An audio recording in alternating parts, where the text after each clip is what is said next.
ગૌરક્ષા મંચ અધ્યક્ષ ધર્મેશ ગામી સુરત શહેરના જહાંગીરપુરા વિસ્તારમાં આજે 3 ગૌ માતાના જીબીના ઇલેક્ટ્રિક તાર ખુલ્લા હોવાના કારણે મોત થયા છે કરંટ લાગવાથી. જે પણ આમાં કસૂરવાર હોય જીબીના કર્મચારી તેઓને સસ્પેન્ડ કરવા જોઈએ, તેમના વિરુદ્ધ ફરિયાદ થવી જોઈએ અને જે કઈ 3 ગાયો મરી ગઈ છે એના માલિકને વળતર જીબી તરફથી આપવામાં આવે એવી ચોક્કસ અમારી માંગ છે. જહાંગીરપુરા પોલીસ સ્ટેશનમાં ફરિયાદની તજવીજ ચાલુ છે, પરંતુ જેમ જ્યારે પણ વરસાદ આવવાનો હોય એની તૈયારીના ભાગરૂપે જીબી હંમેશા કામ કરવાનું હોય, પણ ક્યાંક ને ક્યાંક ગફલત રાખતા હોય છે. ઘણી જગ્યા પર એવા વાયરો ખુલ્લા હોય છે, ઘણી જગ્યાએ પર પેટીઓ ખુલ્લી હોય છે, ઘણી જગ્યાએ પર એવા મીટરો હોય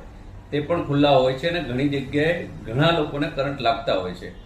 તો આ જે વારંવાર બેદરકારી ભર્યું જે વર્તન છે જીબીનું એ બિલકુલ યોગ્ય નથી અને આમાં વળતર ચૂકવવું અને કાયદાકીય પગલાં લઈ અને એમને